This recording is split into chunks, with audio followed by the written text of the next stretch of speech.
नमस्कार, संसद टीवी की इस खास प्रस्तुति में आपका स्वागत है। मैं हूं अमरेंद्र गुप्ता। किसी भी राष्ट्र का युवा समाज को नई दिशा देकर उसे तरक्की के राह पर अग्रसर करने की ताकत रखता है। जरूरत है तो उसे समय पर सही मार्गदर्शन देने की, जिससे उसकी क्षमता और ताकत का समाज और राष्ट्र के हित में सही इस्तेमाल किया जा सके। इसी मकसद से भारत सहित पूरी दुनिया में यूथ पार्लियामेंट यानी युवा संसद का आयोजन किया जाता है, ताकि भावी पीढ़ी के विचारों को समझा और जाना जा सके।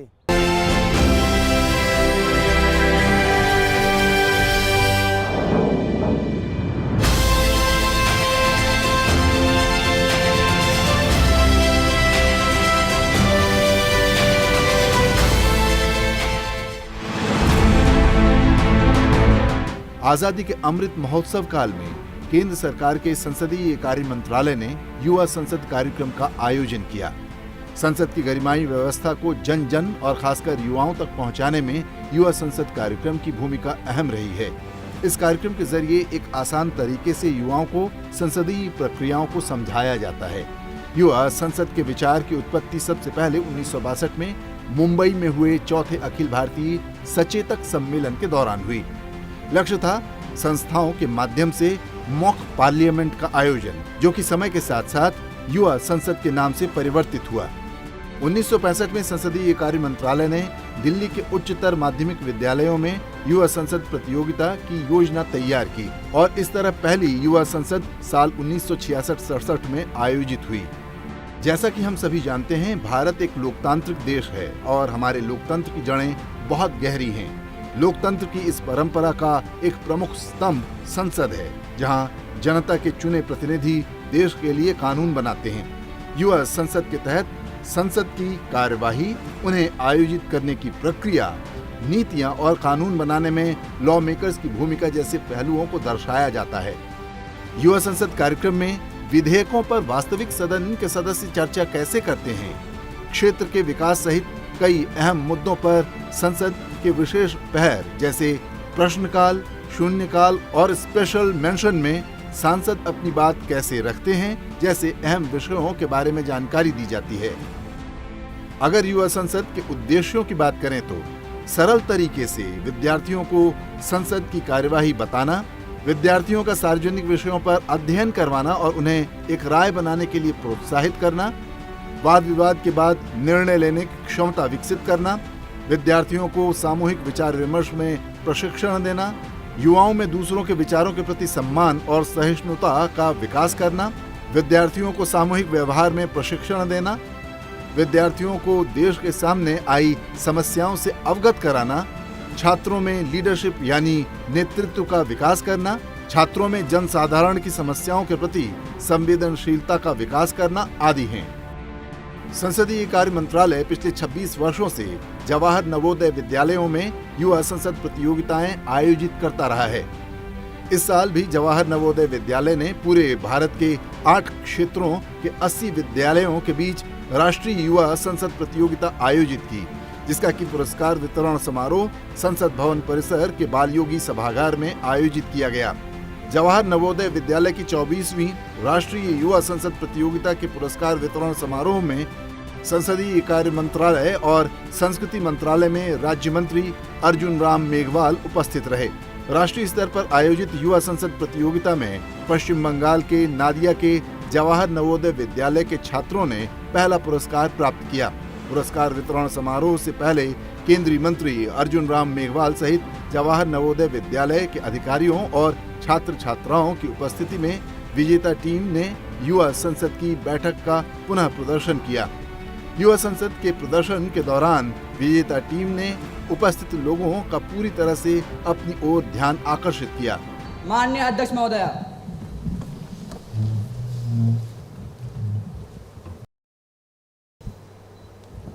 Please be seated. Honorable members, a very good afternoon to all of you. I welcome you all to the 24th National Youth Parliament session, and I hope this session will be fruitful. New members to take oath or affirmation. Secretary General, please. Yes, Madam. Mr. Aryan, who stands elected from the Jagdishpur constituency of Uttarakhand, of Bihar will now take the oath or affirmation. Mr. Aryan, please.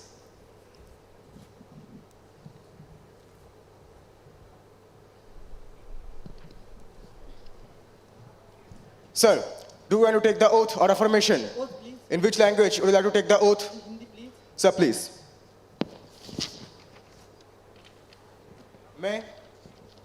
मैं आर्यन झा जो युवा सांसद का सदस्य निर्वाचित हुआ हूँ ईश्वर की शपथ लेता हूँ कि मैं विधि द्वारा स्थापित भारत के संविधान के प्रति श्रद्धा रखूंगा, देश की प्रभुसत्ता और एकता को बनाए रखूंगा तथा जिस पद को मैं ग्रहण करने वाला हूँ उनके कर्तव्यों का श्रद्धापूर्वक निर्वहन करूंगा। धन्यवाद।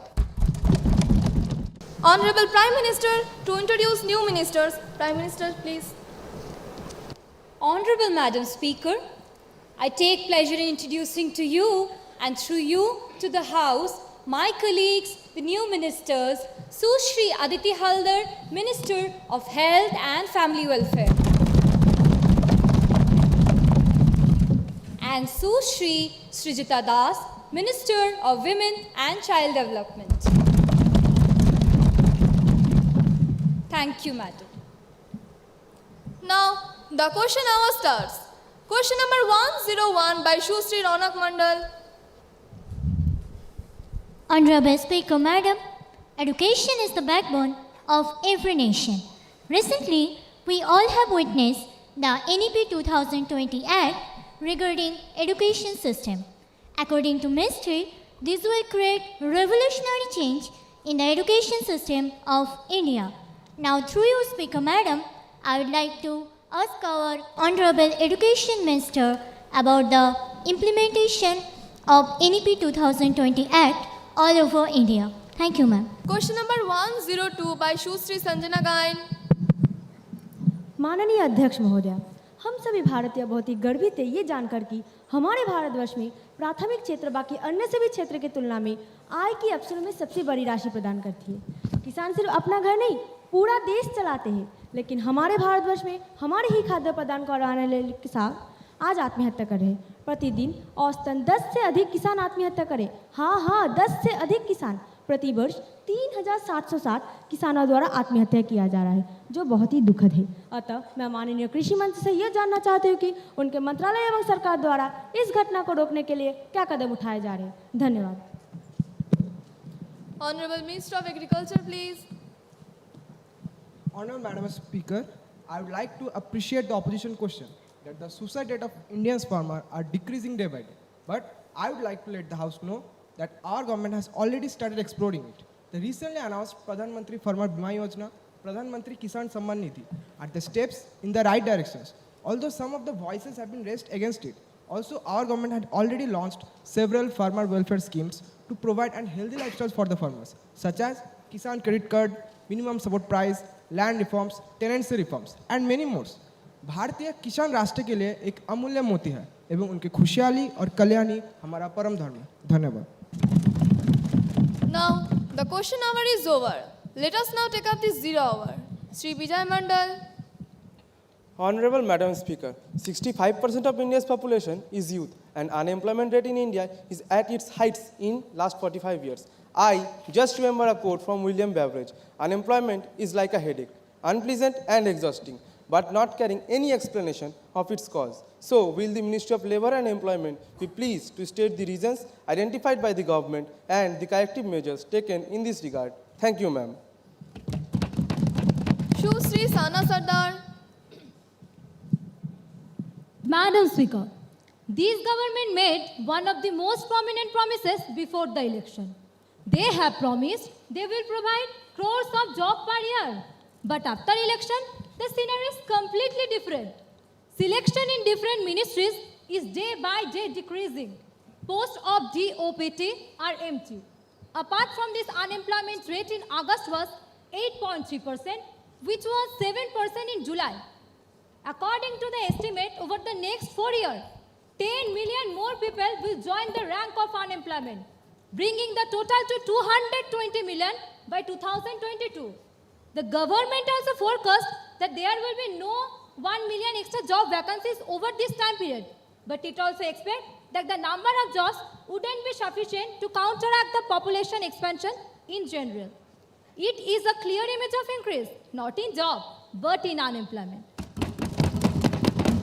Since the Honorable Minister for Personal, Public Grievances and Pension is present in the House, that I would like to request her with folded hands that please clarify the position in the matter. Thank you, ma'am.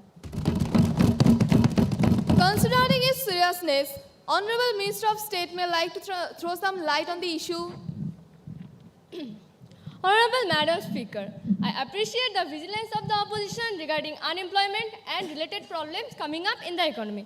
But ma'am, I would like to appeal to you and throw you to the House that the government has already taken various measures to counter the problems which have been put up by the opposition.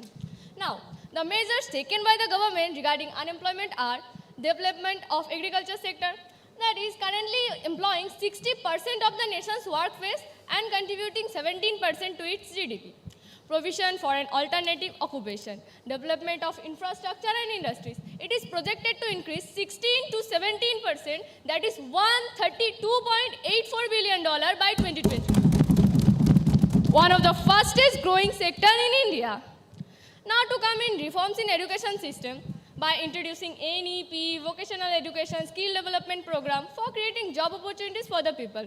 Regarding development in tourism, this sector's contribution to the country might increase by 1% from 2019 to 2022, almost $15.9 trillion. With 8.3% increase in employment, this year there will be close to 35 million jobs. I repeat, 35 million jobs in travel and tourism. Now, the 0 hour is over. Honorable Madam Speaker, a serious breach of privilege has been committed by the leading newspaper Delhi while commenting on the recommendations on Public Accounts Committee. This paper has attributed dishonest motives. So I have requested you to allow me to raise a question on that matter on the floor of the House. Shusri Sanya Viswas, have you given the notice of it earlier? You may give due notice along with a cutting of newspaper and I shall consider it. You can't spring a surprise on me like this. I have already given a notice of it at 10 a.m. today. It will be examined by me when it's come to me and I shall consider it and let you know my decision. Thank you, ma'am. Now, the House is adjourned to meet again tomorrow at 11 a.m. राष्ट्रीय स्तर पर आयोजित युवा संसद प्रतियोगिता में शानदार प्रदर्शन करने वाली टीम के साथ केंद्रीय मंत्री अर्जुन राम मेघवाल ने संवाद भी किया। इस दौरान अर्जुन राम मेघवाल ने उपस्थित जनसमूह के बीच छात्रों को संसदीय प्रक्रिया समझाने के लिए कुछ संस्मरण भी सुनाए। अब अटल जी का किस्सा एक सुना देता हूं। अटल जी नेता बने हैं पार्लियामेंट से। ऐसा नहीं है कि अटल जी में कोई नेता बनने के गुण नहीं थे, गुण थे। वो बहुत बड़े कवि थे, उनकी बोलने की स्टाइल अलग थी, 1 मिनट चुप रहते थे, फिर थोड़ा सोचते थे, लेकिन पार्लियामेंट ने उनको बड़ा आदमी बनाया क्योंकि वो डिबेट बहुत करते थे पार्लियामेंट में, अपोजिशन में ज्यादा रहे। तो एक बार आप जो लोग बैठे हैं, AR अंतुले का नाम सुना है क्या? पार्लियामेंट की बहस हो रही है इसलिए क्लास, मुझे कहा गया क्लास लेनी है। AR अंतुले महाराष्ट्र के भी चीफ मिनिस्टर हुआ करते थे, भारत में भी मंत्री थे। एक सीमेंट घोटाला हुआ तो संसद में, पार्लियामेंट में 7 आवर्स डिबेट हुई, 7 घंटे। उस डिबेट का विषय था भ्रष्टाचार क्यों इतना फैल गया। उसमें सीमेंट कंट्रोल में बिकती थी तो बिल्डर को दे दी थी उन्होंने, और बिल्डर ने फिर पैसा कमाया, उसमें भ्रष्टाचार हुआ। उस पे संसद में, पार्लियामेंट में डिबेट हुई। तो जब अटल जी की बारी आई तो अटल जी ने अंतुले पे भी चोट की और भ्रष्टाचार पे भी चोट की। लेकिन आप बहुत ज्यादा बोलो ये जरूरी नहीं है, छोटे शब्दों से भी चोट कर सकते हो। यहां अटल जी बहुत छोटे शब्दों से चोट कर रहे हैं। अटल जी खड़े होते हैं, स्पीकर जब भी कहते हैं अटल जी आप बोलिए तो अटल जी खड़े होते हैं और अटल जी कहते हैं इस पार्लियामेंट में कुछ अनतुले हैं, तो फिर चुप हो गए, थोड़ा चुप होते थे वो। तो चंद्रशेखर जी का नाम सुना है ना, कभी प्राइम मिनिस्टर भी हुए बाद में, वो बहुत सीनियर लीडर थे पार्लियामेंट में। वो खड़े हुए कि अटल जी आप क्या हो? तो अटल जी ने फिर कहा अध्यक्ष जी इस संसद में कुछ अनतुले हैं। तो फिर चंद्रशेखर जी खड़े हुए। ये संसद की डिबेट में है जी, कभी इन बच्चों को निकाल के देख भी सकते हो सेक्रेटरी साहब।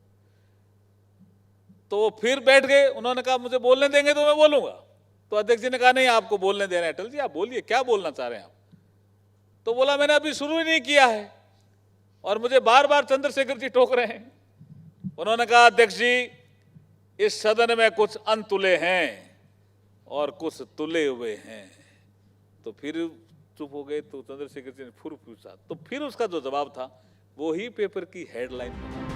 इस दौरान केंद्रीय मंत्री अर्जुन राम मेघवाल ने अपने संबोधन में कहा कि देश को अमृत काल से स्वर्णिम काल तक ले जाने के लिए राष्ट्र निर्माण में युवा ही सबसे आगे रहने वाले हैं। इसलिए युवाओं को लोकतांत्रिक मूल्यों और नैतिकता को सीखने समझने के साथ उसे अपनाना भी चाहिए। उन्होंने कहा कि युवाओं को हमारे लोकतांत्रिक देश की समरसता और परंपरा को बढ़ावा देने के लिए आगे आना चाहिए। संसद टीवी के साथ बातचीत के दौरान केंद्रीय मंत्री अर्जुन राम मेघवाल ने कहा कि युवा ही देश का वर्तमान है और इस देश का भविष्य भी युवा ही है। उन्होंने जवाहर नवोदय विद्यालय द्वारा आयोजित किए जा रहे युवा संसद कार्यक्रम की सराहना करते हुए प्रधानमंत्री नरेंद्र मोदी के बताए पंच प्राण का भी जिक्र किया। अर्जुन राम मेघवाल ने कहा कि वैश्विक स्तर पर लोकतंत्र की जननी भारत में प्राचीन काल से ही लोकतांत्रिक मूल्य, सिद्धांत और संस्थाएं विद्यमान रही हैं, जो समय की जरूरतों के अनुसार आज और भी अधिक विकसित हुई हैं। हमारे साथ केंद्रीय मंत्री अर्जुन राम मेघवाल साहब हैं, जो इस समय युवा जो संसद प्रतियोगिता थी उसके समापन में बच्चों के बीच में थे। सर, कितना बड़ा इनिशिएटिव बच्चों के बीच में युवा संसद को लेके, समझ को लेके? देखिए, ये पार्लियामेंट अफेयर्स मंत्रालय का एक बड़ा अच्छा इनिशिएटिव है और आज का जो कार्यक्रम हुआ अभी बाल योगी ऑडिटोरियम में, ये 24वां ऐसे युवा संसद का एक कंपटीशन था जिसमें जवाहर नवोदय विद्यालय के जो नाडिया डिस्ट्रिक्ट है, नदिया बंगाल का, ये 24 परगना के साउथ 24 परगना के पास ही है, वहाँ के बच्चों ने फर्स्ट प्राइज जीता। ये अपना आप में जब वो शील्ड ले रहे थे तो उनकी जो चेहरे पे मुस्कान थी, उससे भी मैं समझ रहा था कि इस पुरस्कार को कितना महत्वपूर्ण दर्जा वो दे रहे थे। और साथ में जो उनका मेंटर था उसको भी बुला करके कह रहे थे कि ये पुरस्कार जीतने में हमारे इस टीचर का बड़ा योगदान है, वो हमारे मेंटर हैं। और 8 अलग अलग रीजन से भी जवाहर नवोदय विद्यालय के स्टूडेंट आए थे, उनको भी अवार्ड दिया। मुझे लगता है कि बहुत अच्छा इनिशिएटिव है। इससे बच्चों में पार्लियामेंट के प्रति रुचि बढ़ती है, डेमोक्रेसी के प्रति भी एक भावना पल्वित और पुष्पित होती है और लीडरशिप क्वालिटी भी विकसित होती है। उनको लगता है कि किस तरह के क्वेश्चन पूछे जाते हैं, किस तरह के जवाब सरकार द्वारा दिए जाते हैं, उसकी तैयारी करके आना, सब्जेक्ट पे मास्टरी होना। और कुछ तो बच्चे मैं देख रहा था बिना पढ़े हुए बोल रहे थे, इसका मतलब कब से वो तैयारी कर रहे होंगे, तो ये एक अच्छी बात है।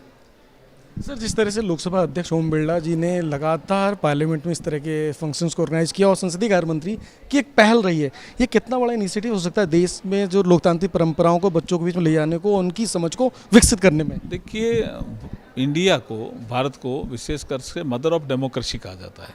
G20 की प्रेसिडेंसी भी भारत को इसमें मिली हुई है। तो मदर ऑफ डेमोक्रेसी और डेमोक्रेटिक वैल्यू पे ये G20 के देश भी मिलने वाले हैं। 2023 का ये साल, और मुझे लगता है कि ये फंक्शन ये अपना आप में महत्वपूर्ण संयोग भी है और मदर ऑफ डेमोक्रेसी वाला जो प्रिंसिपल है वो तेजी से आगे बढ़ेगा। संसदीय कार्य मंत्रालय के सचिव जी श्रीनिवास ने भी विद्यार्थियों से संसदीय कार्यवाही की प्रक्रिया और कामकाज को समझने के साथ उसे लोकप्रिय बनाने का आह्वान किया। This is the most important thing because in democracy the people elect the leaders to be in parliament, and parliament main function is it shapes the future of the country by legislative policies, and also it oversees the functioning of the government, the ministries, and also the most important urgent matters of the country are discussed in the parliament. So it is important that you people should understand the functioning of the parliament, and hopefully what we expect is the more number of people should participate in the decision making process. That is why it has been an endeavor for us to inculcate the practices of the parliament, explain its importance, and ensure that most of you people will have an active interest in what is happening in the parliament. संसदीय कार्य मंत्रालय के अपर सचिव doctor Satya Prakash ने राष्ट्रीय युवा संसद प्रतियोगिताओं के बारे में बताते हुए कहा कि आज स्कूलों से लेकर विश्वविद्यालयों में इस तरह के कार्यक्रम हो रहे हैं और भविष्य में सरकार इसे गांव से लेकर ब्लॉक स्तर तक पहुंचाने के लिए लगातार कार्य कर रही है। मैं ये मानता हूँ अगर ऐसे इनिशिएटिव्स और भी फील्ड्स में लिए जाएं जहाँ पे हम रूरल बैकग्राउंड के बच्चों को ज़्यादा से ज़्यादा इन्वॉल्व कर सकें, तो मुझे लगता है कि यही रियल डेवलपमेंट है। और जो अब हम मानते हैं हम 2047 में भारत एक विकसित देश होगा, तो विकसित देश होने के लिए भारत के जो हमारे युवा हैं उनका ऑल राउंड डेवलपमेंट की ज़रूरत है और उसमें JNVs का बहुत अच्छा पार्ट है। तो मैं सोचता हूँ कि ये हमारे लिए बहुत अच्छा है और हम आज काफ़ी प्राउड फील कर रहे हैं। हमें ये 4 साल के बाद हम ये कर पाए हैं, आप सभी जानते हैं। ये जो कोविड के कारण से हम ये प्रोग्राम्स नहीं कर पाए थे, अदरवाइज़ हम हर साल ये करते हैं। इन बिटवीन हमने बच्चों को प्रोत्साहित किया कि वो डिजिटली थ्रू वीडियो कॉन्फ्रेंसिंग ये अपने यूथ पार्लियामेंट्स करें और उन्होंने किया भी स्पेशली, और हमने उनको सर्टिफिकेट्स भी डिजिटली दिलवाए। ऐसा नहीं था कि हमने इस प्रोग्राम को बंद कर दिया था। तो ये मैं मानता हूँ कि बहुत अच्छा इनिशिएटिव है और इससे हमें हमारे बच्चों तक ये पार्लियामेंट्री वैल्यूज़ हमें इनकलकेट करने का मौका मिल रहा है। भारत में लंबे समय से युवा संसद का आयोजन किया जाता रहा है। इसके जरिए युवाओं को देश दुनिया के सामने अपने विचार रखने का मंच मिलता है। प्रधानमंत्री नरेंद्र मोदी का मानना है कि देश के लोकतंत्र की मजबूती के लिए युवाओं का राजनीति में आना बेहद जरूरी है और जवाहर नवोदय विद्यालय के राष्ट्रीय युवा संसद प्रतियोगिता के आयोजन का मकसद भी लोकतंत्र की मजबूती करना ही है। नवोदय विद्यालय समिति के आयुक्त विनायक गर्ग ने कहा कि बच्चों के बहुमुखी विकास के लिए इस प्रकार के कार्यक्रम जरूरी हैं। युवा संसद कार्यक्रम का उद्देश्य बताते हुए उन्होंने कहा कि इस तरह की प्रतियोगिताओं से बच्चे विद्यार्थी जीवन से ही राजनीति में आने को प्रेरित होंगे। Having such a kind of the big platforms, this will definitely help improving the self-belief and the confidence of the children, and their exposure to the parliament systems will be very, very beneficial, and it will definitely improve their understandings towards the parliaments, their debates, and all the different public issues which are the important issues of the national issues. What is the debates, they will read about the parliamentary debates and the procedures. So it will definitely improve our democratic systems and inculcating the constitutional values. समारोह में उपस्थित सभी लोगों को केंद्रीय मंत्री अर्जुन राम मेघवाल ने स्वच्छता की शपथ भी दिलाई।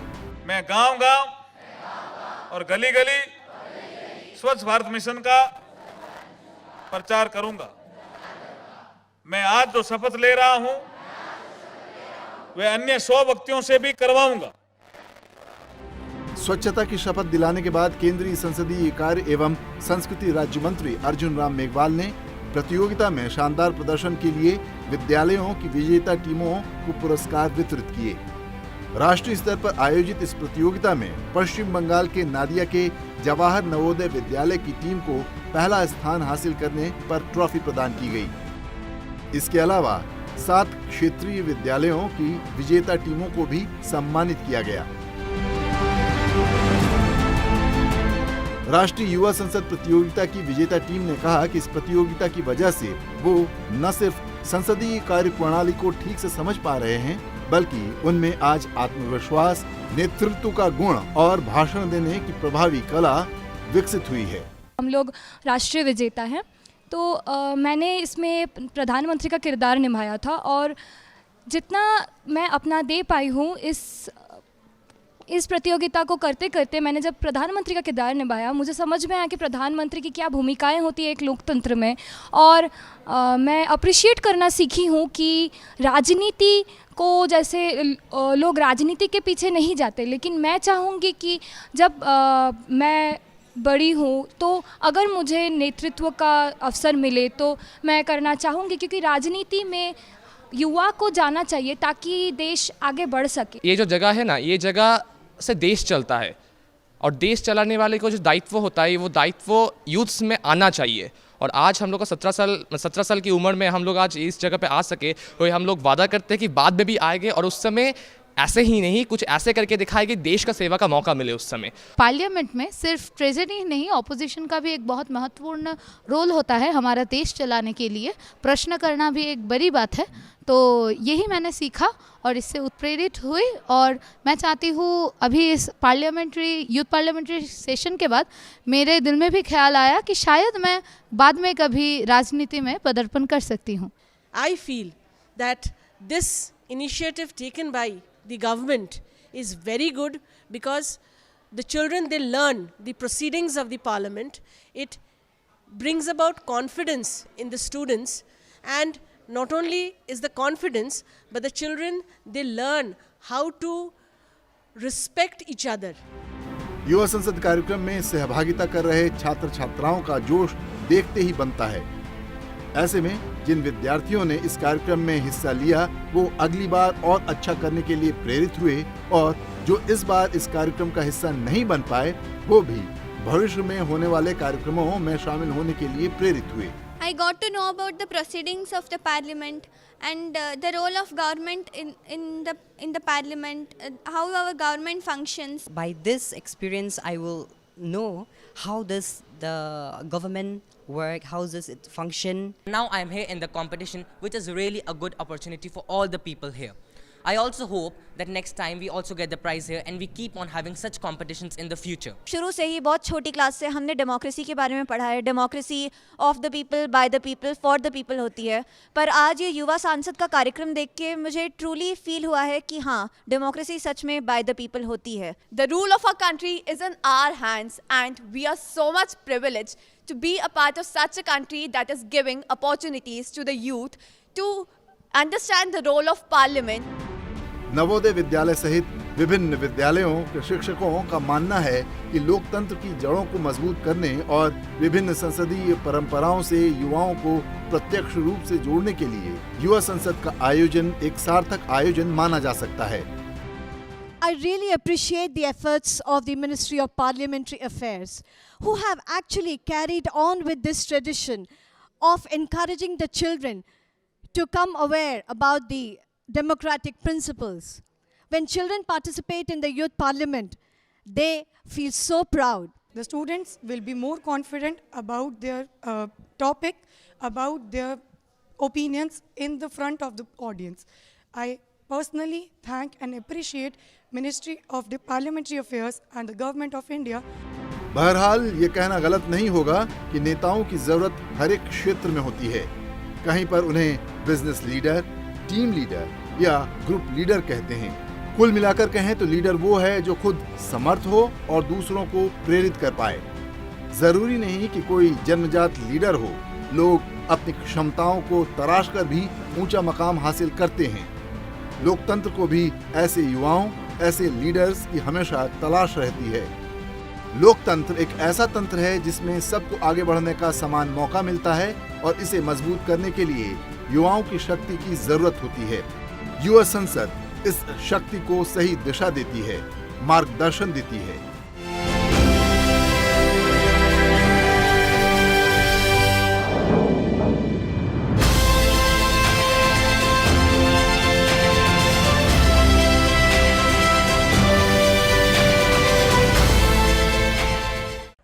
राष्ट्रीय युवा का मकसद 18 से 25 साल के युवाओं के विचारों को सुनना है, जो मतदान करने का अधिकार रखते हैं और आने वाले वर्षों में सार्वजनिक सेवाओं में शामिल होंगे। इस तरह के कार्यक्रम का मकसद युवाओं को जनता के मुद्दे से जुड़ने के लिए प्रोत्साहित करना, आम आदमी की बात समझना, अपनी राय बनाना और उसे स्पष्ट तरीके से व्यक्त करने में सक्षम बनाना है।